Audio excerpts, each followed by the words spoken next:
Hello everyone, my name is Notepad Anon and I write games for fun. Let me just completely ah.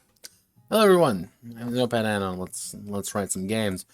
Today we're going to be working on Iron Hunter, first episode of which, and our goal today is I want to get done with some of the nitty-gritty things. I want to get done with pretty much the base system of how that's going to work. I also want to get done with at least a bit of character creation. This is not going to take very long. Like, probably playing the game is not going to be a terribly long section. Character creation is not going to be very long. It's pretty much going to be like, here's playing the game, and here's like an important part to kind of note about it. It's the commune pool. The commune dice. Those are going to be the important aspects of things. And then we're going to probably move on to like the very basic attributes of the character. And then we can kind of figure out how we want to handle things. Because again, this is not going to be a long project. If I'm being a conservative thinking person, I'm probably guessing that this is only going to be maybe a week. If it's any longer than that, I would be a little bit more impressed.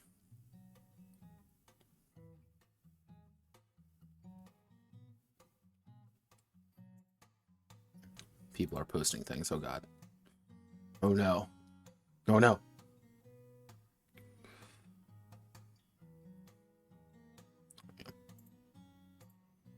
Well, let's get started.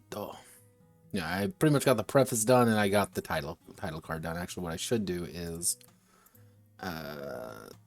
open up this. I need to go to workshop titles.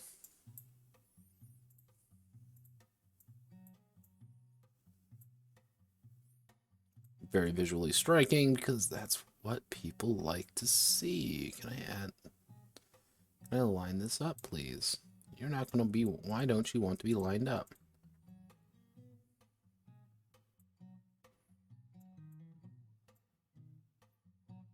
Sometimes it just doesn't feel like being lined up with anything, and that annoys the shit out of me.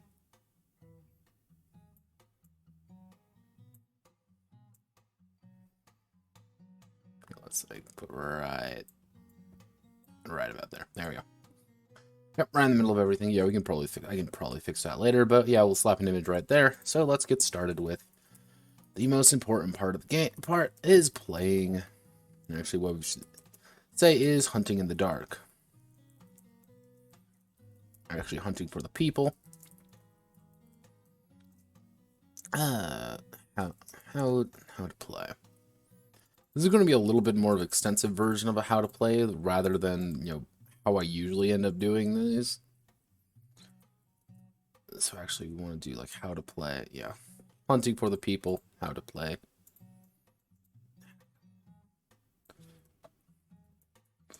There we go. Populous hunting, how to play. That does sound negative, but it works. Iron Hunters is played with a series of I want to bring up one of my other ones. I should really just put this in the lexicon just so I have like a better idea of like how to word these every time, because every single time I do the exact same thing. I always like immediately hop to a new one, and I'm like, okay, but let's remember how do I actually have to write these. We'll do Okasans. Also, good news, the Okasan thing is ready to go. I'll probably do that later tonight. We got the Anthrodesis Dissonance. All those videos are going to get uploaded soon. Like, all of the bits and bobs is getting there. Alright, so. Iron Hunter is played with a set of D6s per player, as well as actually, I was played with a set. It is played with a set of D6s equal to twice. You played with a set of D6s, two for each player, and the game mat. 2 for each player. Actually, it'd be 2 for each hunter. And what do we want to call? What do we want to call a? If we want to call the game master, actually, let's do stake and hammer and the stake. What is the hammer and the stake? Hello. What does the hammer and the stake actually call it? Let's consult the workers primer. Oh wait, they're charging money for it now? That's hilarious.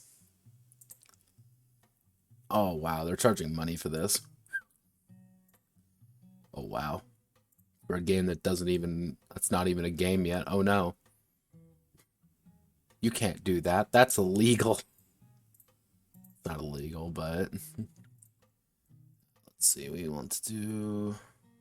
Where are you? Ah, there we go. Here's my perfectly legal copy of the hammer and the stake.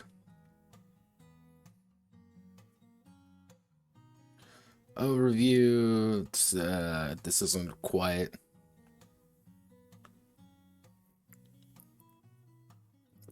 I've never seen something so far off its own fucking ass before. Also, these borders, every Romanian must be having a fucking stroke looking at it. So what do we call the game master? They literally just call it the game master. Oof. Oof. Okay, since we're calling it just the game master, we need a name for it. It sounds as communistic as possible. What's the most communist sounding way to say game master?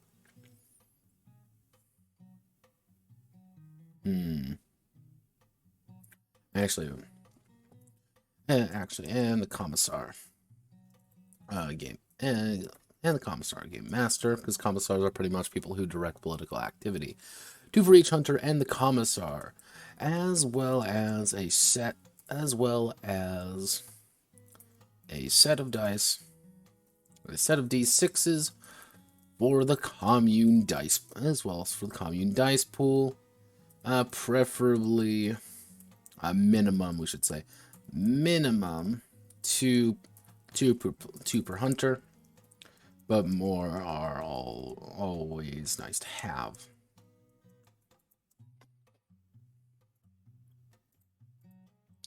There we go. Always nice to have this.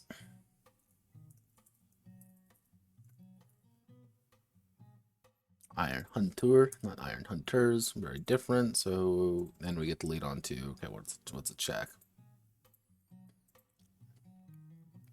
Okay. Iron. So when a action is called with the risk of failure, or when in opposition to another character, a check is called. A check has the hunters roll 2d6 plus modifiers. Actually, what we should do is we should label these. We're using railway, hence why the 2 looks like a fucking dwarf compared to the 6. I like railway, and that was like the suggested pairing for the current font we're using, which is Russo 1. But sometimes it looks a little bit odd. Checkers has the hunters roll 2d6 plus modifiers. And attempt to attempt to score equal to. Actually, a check is called a simple check. Let's see. As hunters roll 2d6 plus modifiers and attempt to score equal or above a target number, TN. If the hunters succeed, it's scoring equal to or above the TN, then they are successful. If they fail to, then they will fail at the check. They will fail at the check. They will fail the check and suffer the consequences. An opposed check. This is an OC. We all like OCs. An opposed check has both the hunter and the other character roll 2d6 plus modifiers together. So 2d6 plus modifiers together.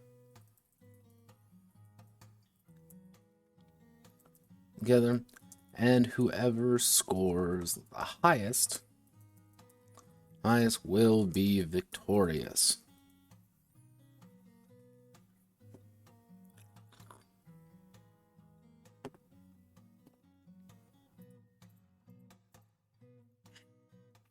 Now we get the post.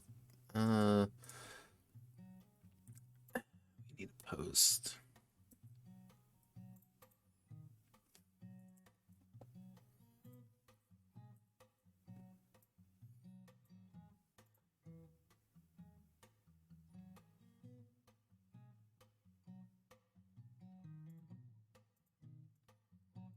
So we need to do target numbers.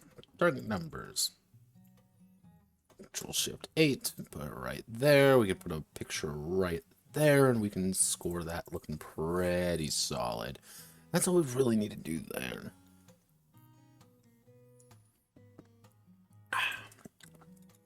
Good old coffee. So what we need to do is one important aspect of the game. Is the commune dice. These dice are rolled at the start of session. Start of the session, and placed in the middle of the table, easily reachable by all the hunters.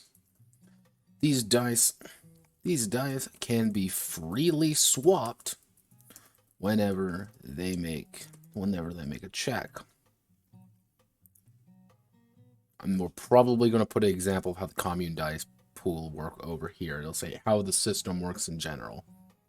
So these dice can be freely swapped whenever they make a check, but actually freely swapped in or out. Actually can freely swapped around whenever the hunters make a check.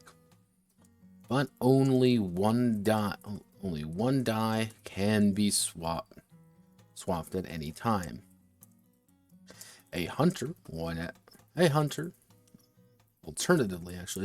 Alternatively, a hunter may choose to simply take one of the dice and add it to their roll. They may only do this for one die. They may only take. It would be. These dice can be freely swapped around whenever the hunter makes a check. This is called influencing. But only one dice can be swapped at a time. Alternatively, a hunter may choose to simply take one of the dice and add it to the roll, called seizing. But they can only take one die from the commune dice pool per check.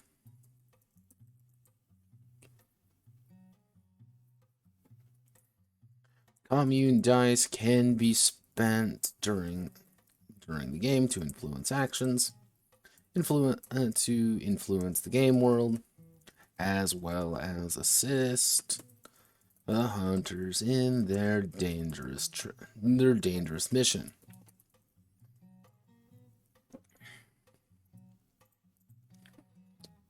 Commune dice can never be added. Actually, I should say commune dice will never be added to the commune die pool.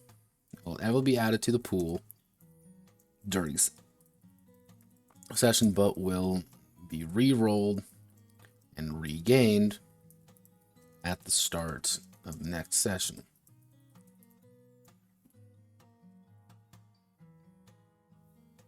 But will be actually, what I should say is, during session, actually during a mission. It will be added to the pool during a mission, but should a mission take more than one session, all remaining dice in the pool, all remaining commune dice in the pool will be re-rolled. The next mission begins. All the commune dice is restored. Are restored, I should say. All the commune dice are restored and re-rolled.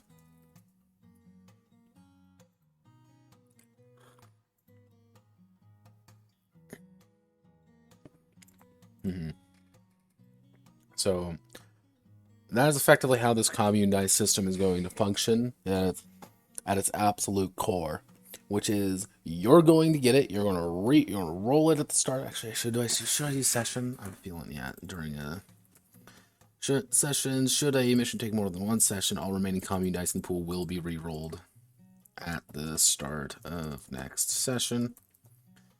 All remaining. I should underline that. All remaining commune dice in the pool will be re-rolled when the next session. Actually, when a mission ends. When a mission ends, the next session has all commune dice be re-rolled. As commune dice placed in the middle of the table. There are two commune die per hunter at the table. Commune dice per hunter at the table. And I should put a note. If a hunter is unable to attend, take out two commune dice from the total pool. From the total to a minimum of 0.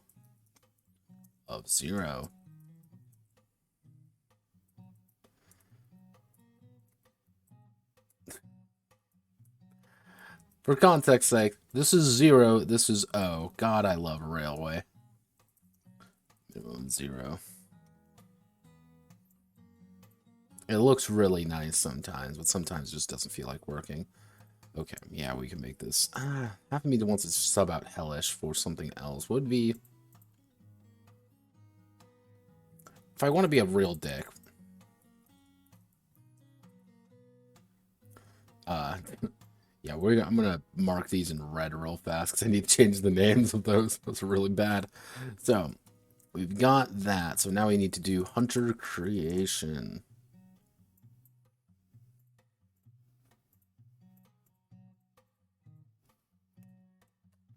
Oh, you don't feel like working. What's going on? There we go.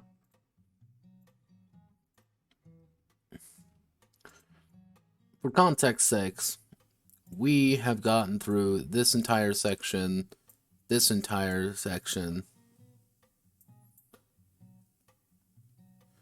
and this.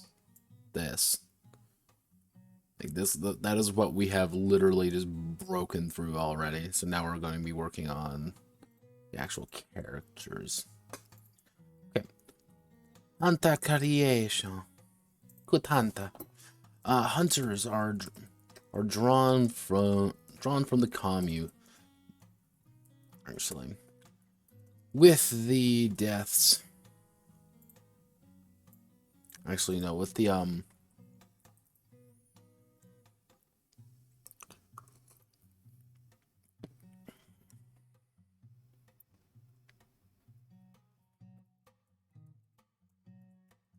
political action taken against the old order of the Midnight Sun. With political action taken against the old order of the Midnight Sun, the past 20 years has seen a major uptick of monstrous activity in the countryside. Rather than risk valuable forces or commit Red Guard personnel to the battle against the monsters. The Central Committee has instead entrusted the Ministry of Extraordinary Affairs to handle the extranatural threat.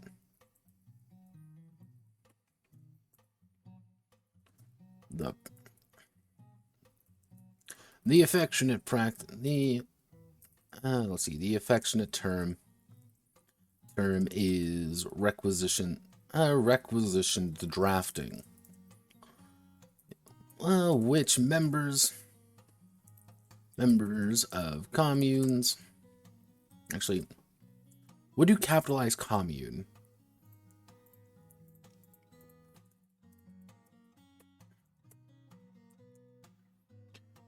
Do you capitalize commune? No.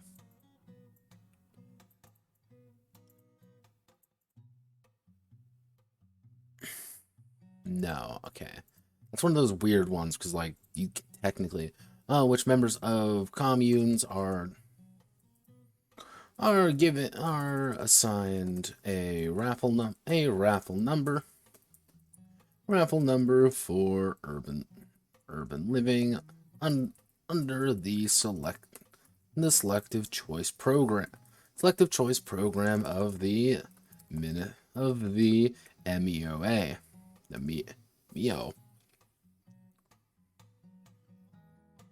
MEOA.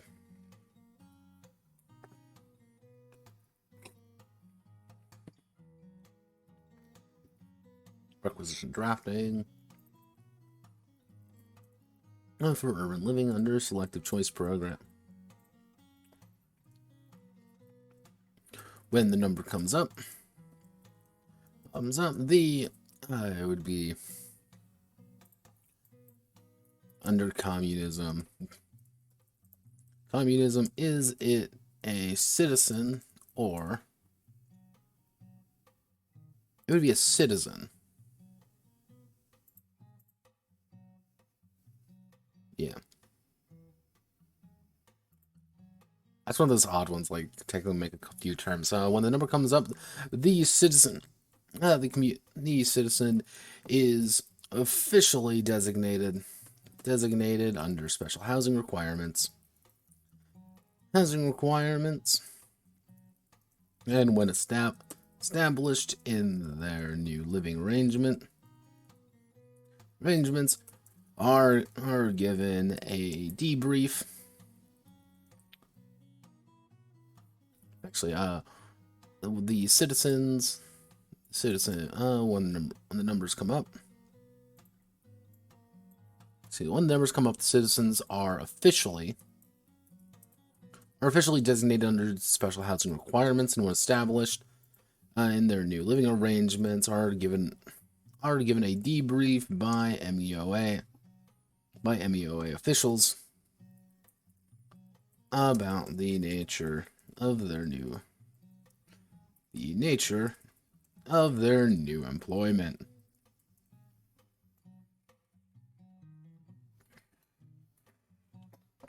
The citizen hunters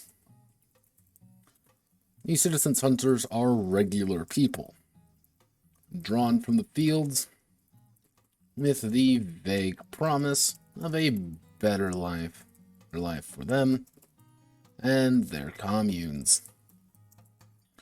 Should they fail, they will be replaced.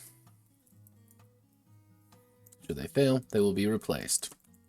Should they tell others of their new employment, they will be replaced. Should they step out of line, they will be replaced.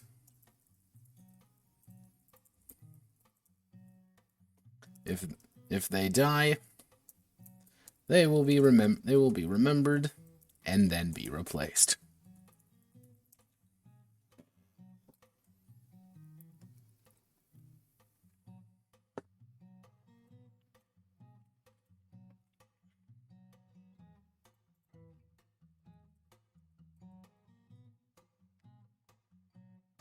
Them, commune and their families.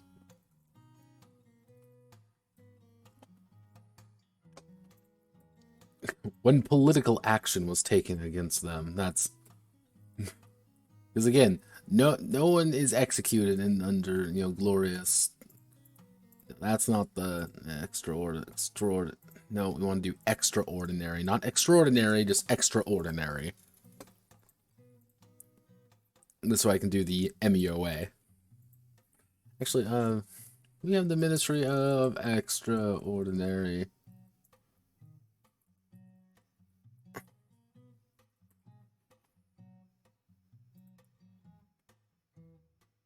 No, we don't. That's good. But we have one. It's a fucking GitHub. What is this? The hell?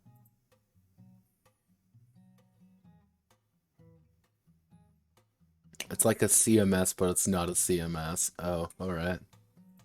Alright, I'm down. I'm Gucci. Gucci Lucci.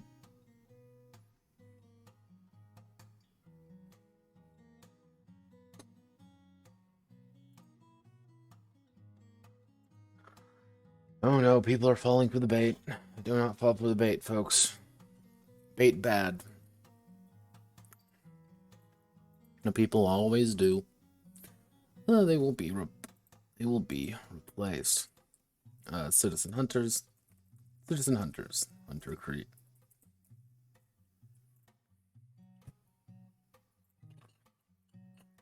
At the time of their draft, a citizen hunter.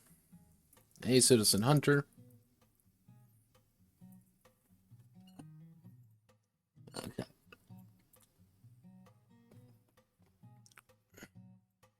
A citizen hunter will be comprised of their attributes.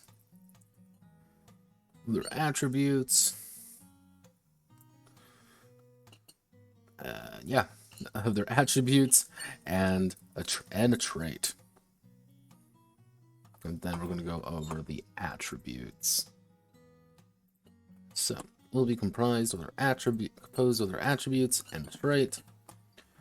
Should the hunters be successful?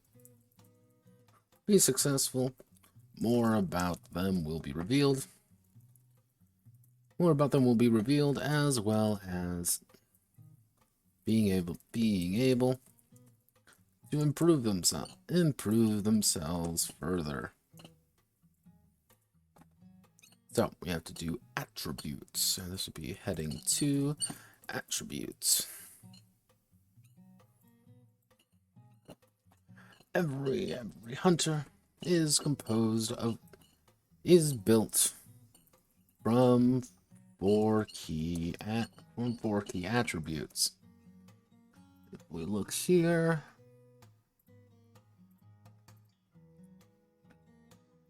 four key attributes is going to be body, dogma, mind, speed. Body, dogma, mind, and speed. So, body, bond. Now the hunter's physical fitness and overall healthy living habits. A hunter with high physical fitness, actually with high body, is actually is muscular and physical and fit for life. Life on the communal garden, on the communal farms, and iron manufactories. If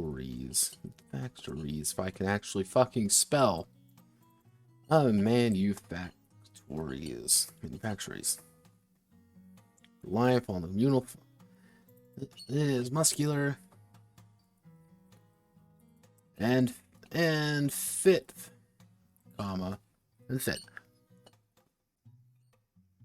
and fit for life in the communal farms.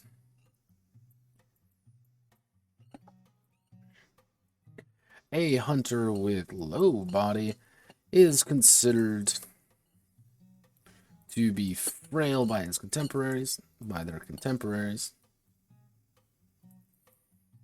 areas, and relies more on their mental acuity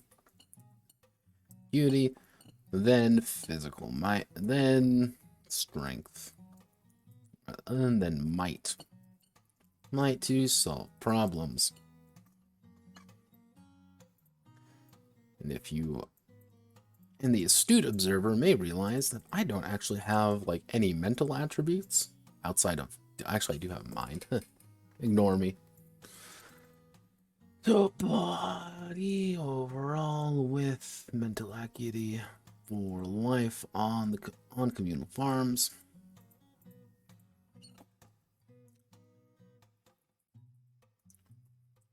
A hunter may distribute 10 points among all of their attribute up to a maximum of 5. Maximum of 5.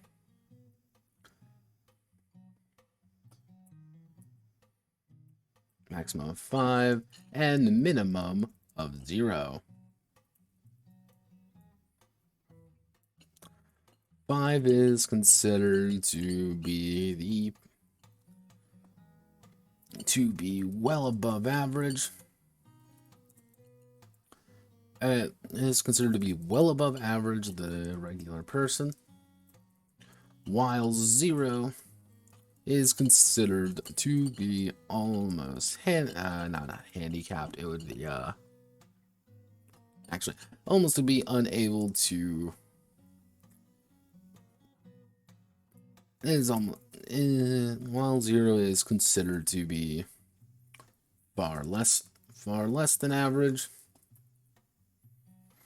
to the point of concern.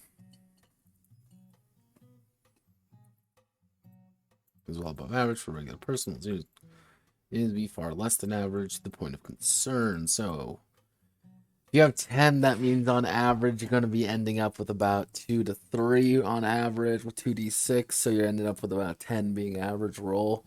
With 5, if you want to game it, you'd have 2 5s, 2 0s. Most likely people are going to gravitate to probably a 4. People would gravitate to probably a 4 3 2 1 setup would be my guess. Or it'll be like a 4 2 2. Actually, it'd be a 4. It'd be 4 3.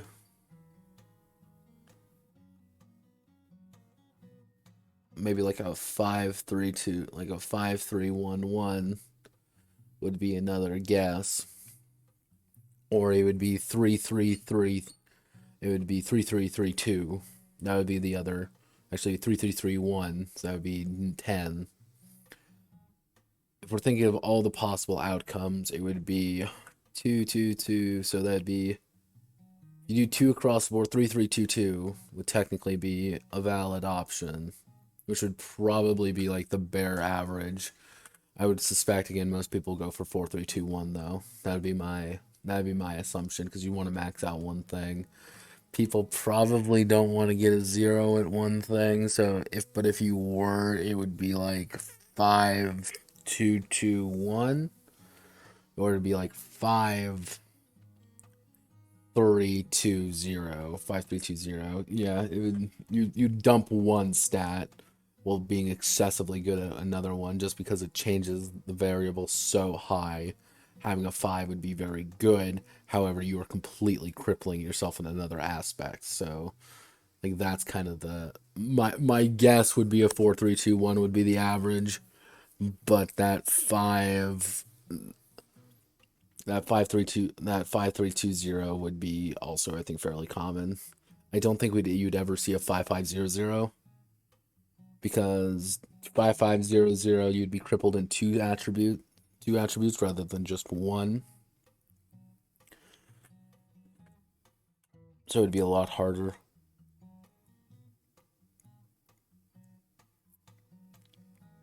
If you're going with that angle, you probably don't want to. You're probably going to be abusing the dice a little bit more. But you're going to be wanting a higher average on. You want a decent average because of the nature of the rolls.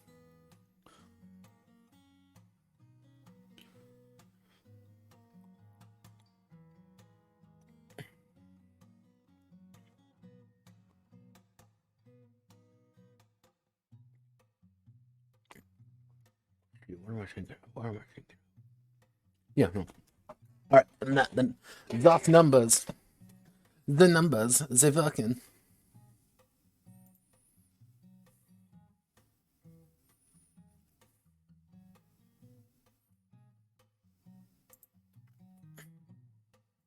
The numbers. I would need to see how people see that. That would be my thing. Dogma. DOG. Actually, DGM. DGM would be my dogma. DGM, yeah, works.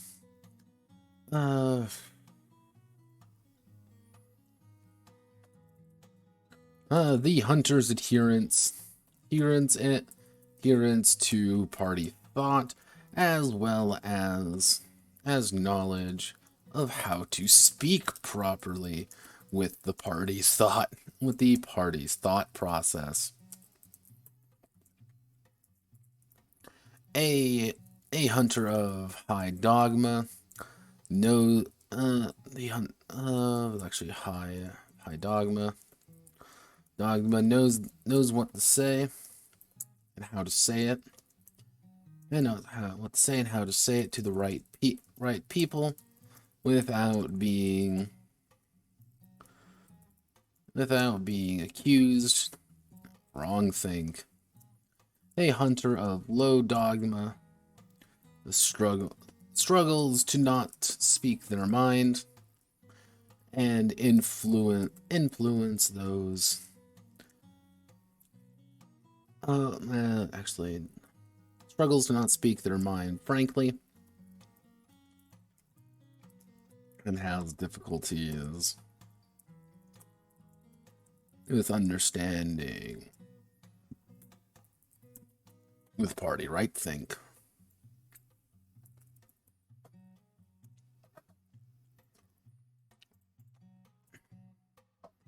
Because never look down at the hunters. Mental prowess and scholarly knowledge of subjects of both approved and discouraged material. A hunter of high mind is a learned scholar. Able to understand complex thoughts and reason out equations. A hunter of low mind is of simple thought, focusing less on their studies and more of practical knowledge approved by the state. And finally, speed, SPD. Speed, the hunter.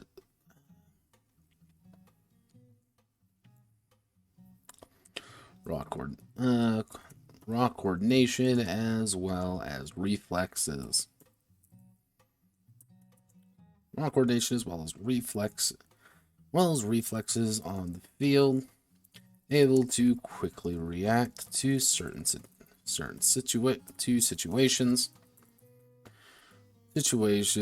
without hesitation. Hunter of high speed is quick on their feet. React at a moment's notice to problems. A hunter of low speed takes their time to find the answer. And takes their time to find the answer and meanders when they should be running.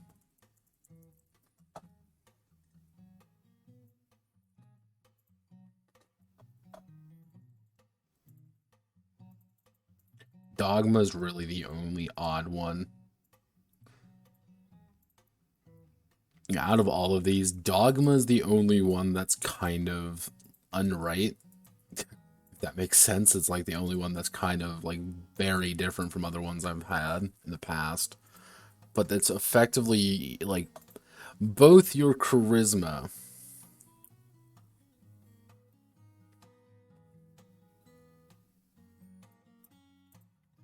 but it's also kind of like your knowledge of like knowing what to fucking do in situations. What I should actually do is actually we're gonna put in a side note here. Actually, we're gonna not side note. We're gonna put in a thing at the end. Is these attributes can be rolled. These attributes are many-faceted, and can be rolled for a plethora of things. If a hunter wishes to convince someone of their righteous cause, then dog actually would be DGM or MND would apply. However, if trying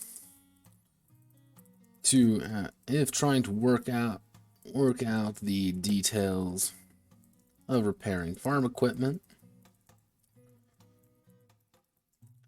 BOD or MND would apply. So my idea down here is you can say, I'm going to roll Dogma for this situation. And Dogma is, if I want to convince someone, hey, I want to convince you that we're doing the right thing, come with us. Dogma would be, like, let's say just for a basic convincing check. Like, I want to convince you to do something for me. I roll body to say, fuck you. I'm going to, like, very much, like, it's you bowing up on the guy, being like, you do this, or I'm going to, force you to do it. I'm intimidating you. I'm like, directly trying to influence you. Dogma's more about being like, well, the party wouldn't like that. It's very much that's your more, like, direct raw charisma. While mine would be, your more, like, dedicated, like, hey, we should do this because of, like, very logical, very thinking. Speed would be just fast talking them. Being like, yeah, no, this is exactly how it's supposed to go. You should totally do it. And hey, you already agreed to it. Clap hands. Okay, we're out. So bye-bye.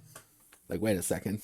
So if a player wants to say, hey, I'm going to roll Dogma for this situation because I know for a fact that I'm going to pretty much use party logic against them. That's cool. But also accommodate that fact, being like, if you want to bow up on somebody, that's going to be different. It might be a little easier than trying to convince them, but you're also bowing up on someone like, I'm going to fight you now. Who they may not appreciate that in the slightest, or if something goes wrong, you kind of escalated the situation a little bit. So it's like everything has its a risk and reward, in which I encourage you, the GM, to be like, hey, I want to roll, speed for this situation. I should actually change the nature of speed to. See, I don't even know what I would change it to. And that's the issue, like coordination, but coordination doesn't sound right. Because I want the attributes to be like fairly like, yes, he is fast, or hey, yes, he is. He is very dogmatic. He toes the party line, but like everyone's pretty human. Like that's the idea. You're pretty human.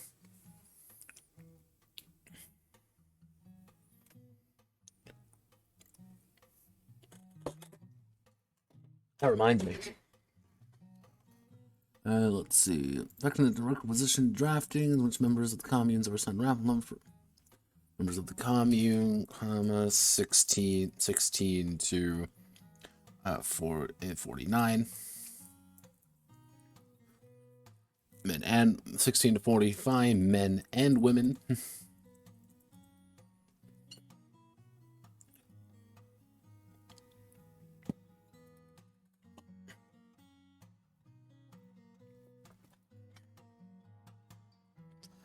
All right, so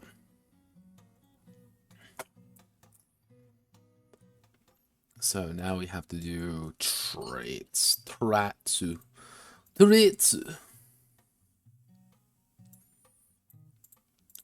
This is going a little bit faster than I was even thinking it was going to. So traits.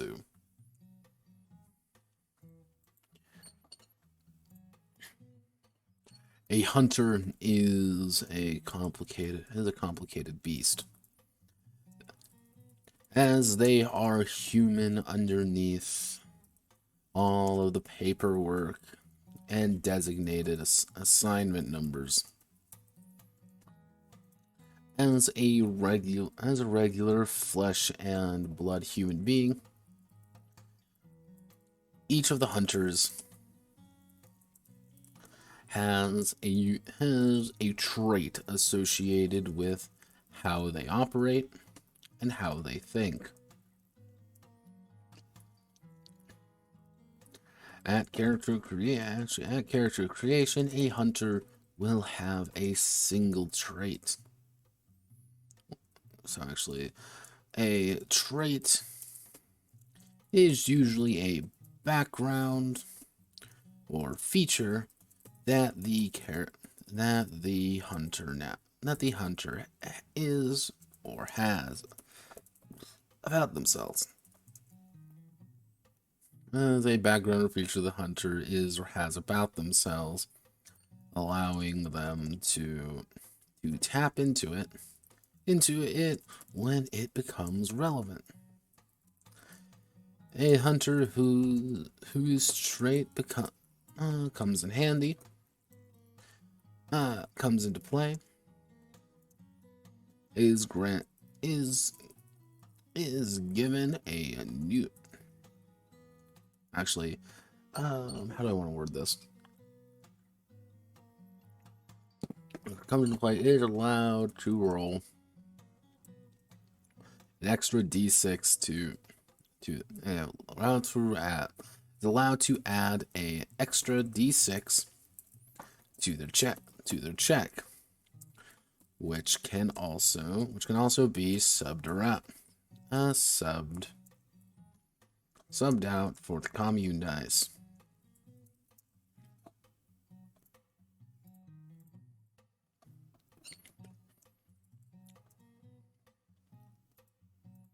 Extra d6 to their check, which can also be subbed out for the commune dice. Traits can also backfire, becoming a hindrance to the hunter and their trials. When a trait becomes a negative influence, the hunter loses a d6 from their check, making it only 1d6, making it only brackets 1d6 plus modifiers.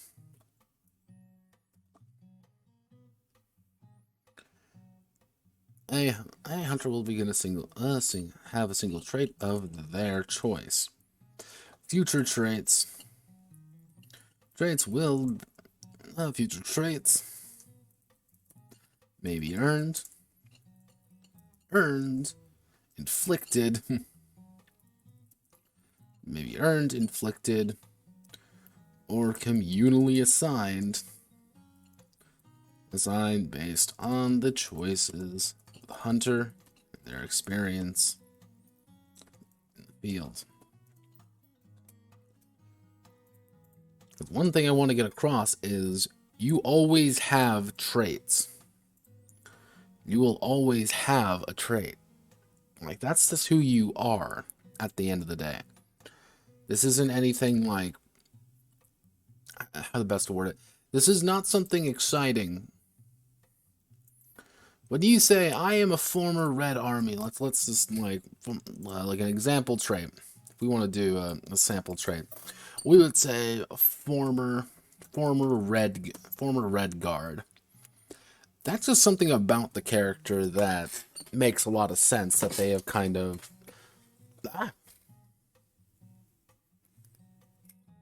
What's that down there?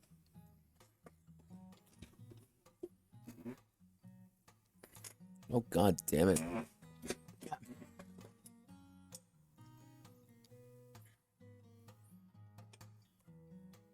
This damn chair. For context sakes, what's going on here, folks, is my mother didn't want her rug anymore, so she gave it to me. And I'm like, oh boy, I'm gonna set it up under my chair. And problem is, like, where I ended up accidentally putting it, it's like my wheels constantly get stuck under it. So it's like, fuck. So, for example, we have the former Red Guard. The character was always a former Red Guard, but let's say, like, you get this at like session 5. It's like, well, why did this never become relevant? Well, because, dear viewers, that's the point of the story. That's the point, is under the regime, you've kind of been beaten out of your personality. Who you are has been slowly kind of whittled away. And it's over time, as you kind of deal with each other more, you begin learning a little bit more about each other. You begin understanding each other a little bit more. So I encourage players... So I have to put a side note here, is I would encourage players to roleplay what they want their character to be like, and how their character acts, and who their character is. So if you want to play, Ivan Zavanovich, and your entire thing is, again, you're a former Red Guard, but your initial trait, for example, is, we'll say, of like Team Dad. You get that session 1, you might be playing it as, hey, I'm Team Dad, and you might mention, yeah, I served in the Guard. And then at like session 5, when you get a new trait, you're just like, okay, I'm going to say former Red Guard. People finally kind of understand, like, yeah, I'm a former Red Guard. Like, I've fought in the war. Like, I'm the reason why we're in this situation. And it's like, oh shit, like, that's just something you kind of got to deal with. It's like, fuck. But you may gain other traits through time. So you may say, hatred of vampires. You might get that in session 3 because you fought a vampire in session 3. You might internalize that idea of, like, you just really fucking hate vampires. But in session 4, it's like you get like a bum leg. It's a trait, and it sucks. Anytime it becomes relevant, you're going to lose a dice because you have a bum leg, because no fucking vampire nearly took your leg off. So it's like, by the end, from session 1 to, say, like, session 15, the character goes from, one trait to, like, many individual traits that build up the character. It's just like, oh, all right, you know, like I understand who this person is now and like why he's done everything the way he is, because he's a former Red Guard, he's a former soldier, he does all these terrible things. He's kind of repentant about it, and like that's kind of like how he views his life. But someone else may be completely different. You know, it's things change over time. So I'm gonna add a few just like random traits. So like let's just do some basic one like actually we'll call it a hobbyist mechanic. What would be it would be a actually true believer. True believer is true communist believer. Former anarchist. Local lore aficionado.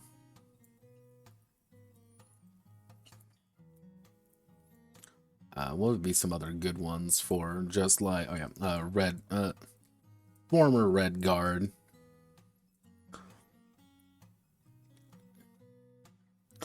Strong back.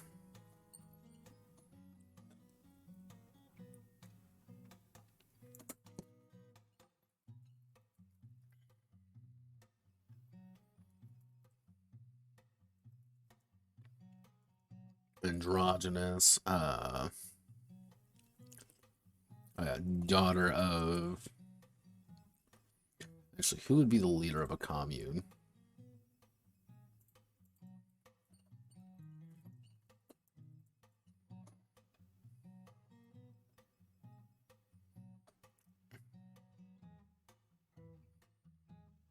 Russia.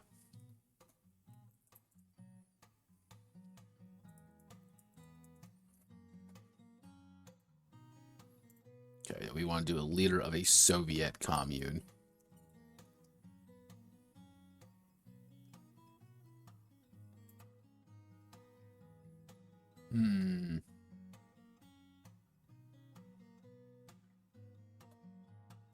Khrushchev.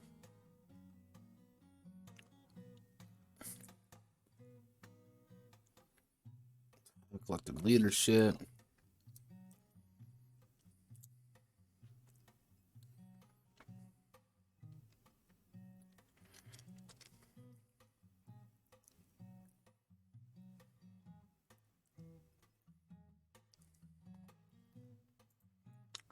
How do I want to word this?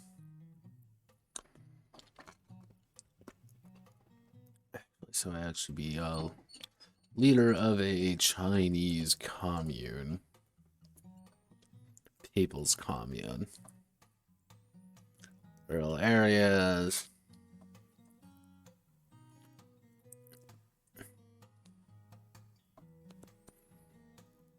Commune, Cultural Revolution.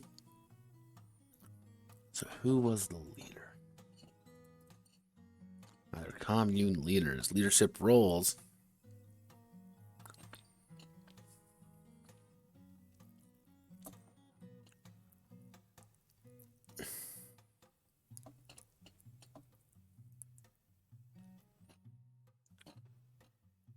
Nursery school and people's commune. Work unit. Done away, place of employee.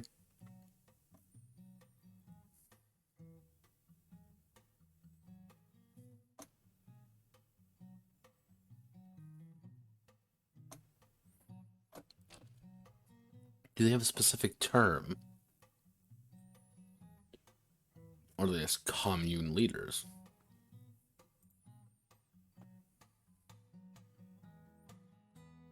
Leader of a Chinese commune is called. It's leader of a Chinese commune?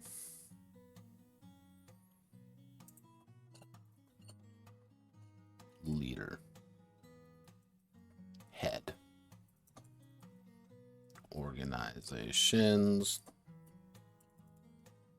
Collective farms. Okay, so what would be the head of a collective? Head of a collective.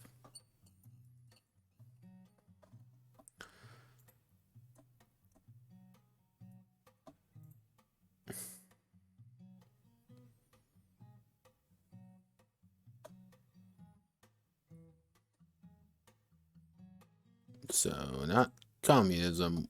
So what would I guess just leader? I guess that would be actually so daughter of the head of the commune. Bureaucrat.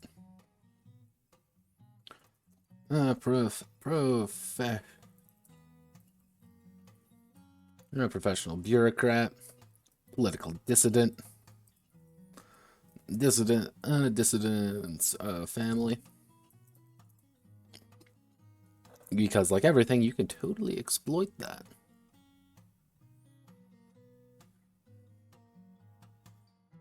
Negative or positive traits comes up, they can switch attributes. Play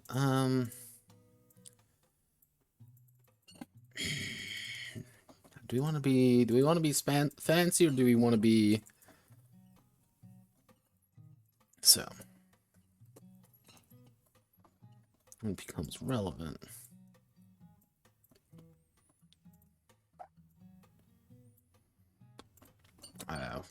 When a hunter's trait comes into play, allowed to double the attribute being used, shift it to a new attribute, choose a new attribute to use, new attribute to be used, or comes up, they can switch attributes, double the attribute. Actually, choose a new attribute to be used, or roll an additional d6. If a hunter's attribute is negative, they will lose access. They will lose the ability to use their attribute for the check.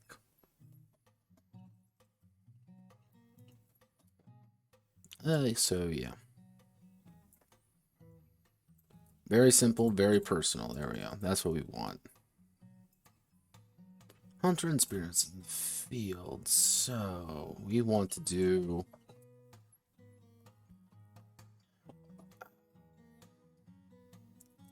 no hand. Okay. Lost left hand.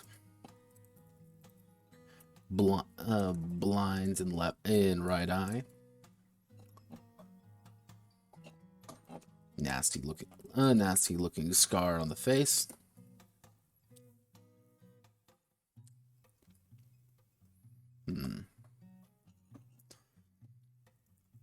Actually, it would be commune poet.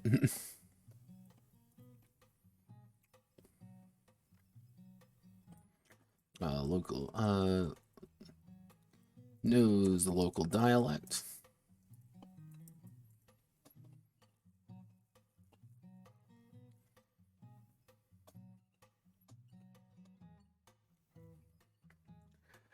That'd be another good one. Oh, democratic sympathizer. Coolin blood. Coolins are going to be in the lore section after this. I didn't write the lore in because I'm like, didn't really need it right now. But the idea is that in our completely bullshit land, professional bureaucrat. Okay. In our beautiful, communist dictatorship, pretty much it's a very tiny little area that never got absorbed by Russia. And there's two major ethnic groups, the Zaks, or the Zaliks, but they go by the Zaks, and there's also the Kulins. The Kulins used to own all the things. What the hell?